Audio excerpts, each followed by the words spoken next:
Everybody say hello to Lucy here. Hi. Anti-bullying. I get all these comments from YouTube or TikTok. Hey, they've been some anti-bullying comments detected. People nowadays don't know what anti-bullying. Everybody grew up in schools out in the country, and these old Southern boys, y'all know what bullying is. That's crazy. Equipment. Let me tell you a story to make you laugh. Several stories. Anti-bullying. When I was logging, the guy who unloaded me said that his son got suspended from school for three days and was possibly facing criminal charges because he said he would take a kid's head, and introduce it to the water fountain.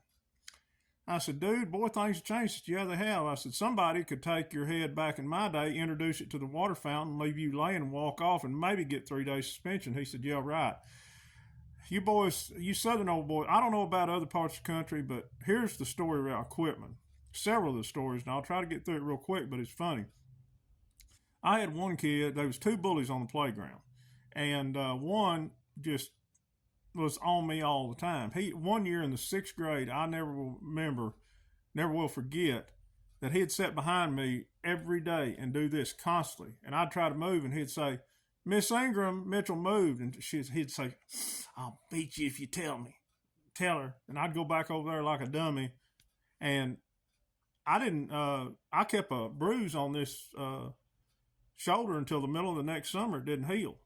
And that's just a tip of the iceberg. You get in high school, and they had dog piles.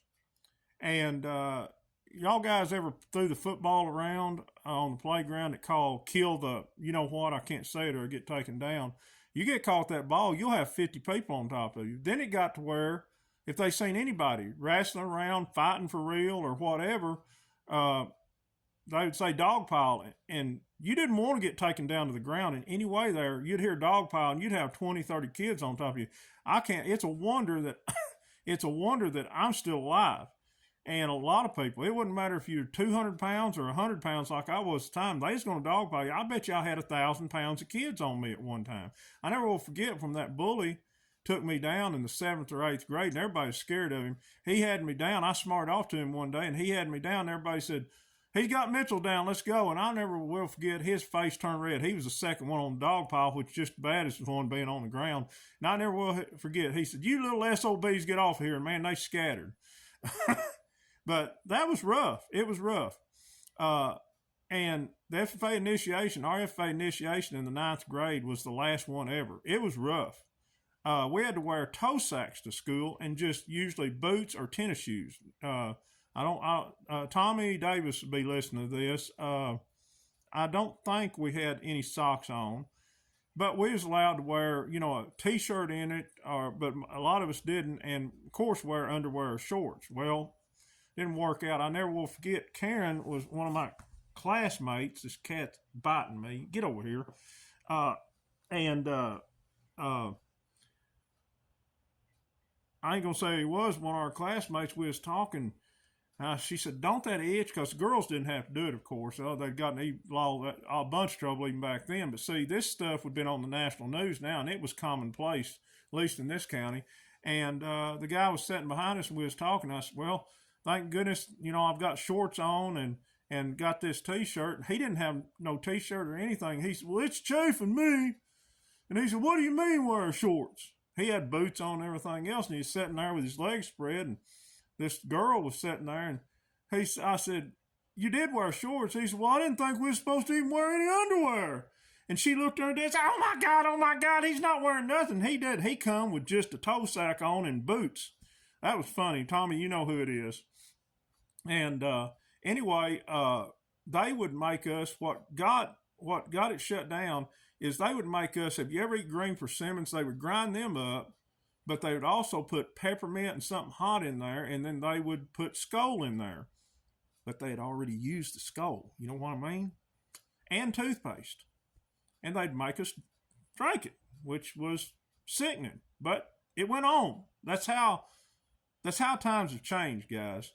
And what got us is, me and 3 others, they put skunk scent on us. I mean, real live skunk scent.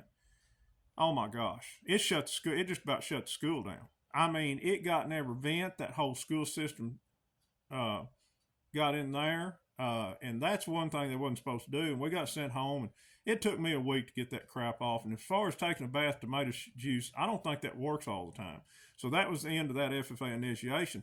But I'll take it one farther. My dad told me back in his day, they would take the kids up on Pryor Mountain, and they would let them out. No food, no water, and anything. And it was supposed to be a one-night deal. But if they got caught, they'd take either a paddle and get them down and beat them. I mean, that'd get you sent to prison for a good time now. And he was pretty wily, and he got away from him. I think he said he's the only one that didn't caught, but he spent 2 days on Pryor Mountain and finally ended up at a store. And I know you people nowadays are just going to school. Oh my gosh, I can't believe that. It's true.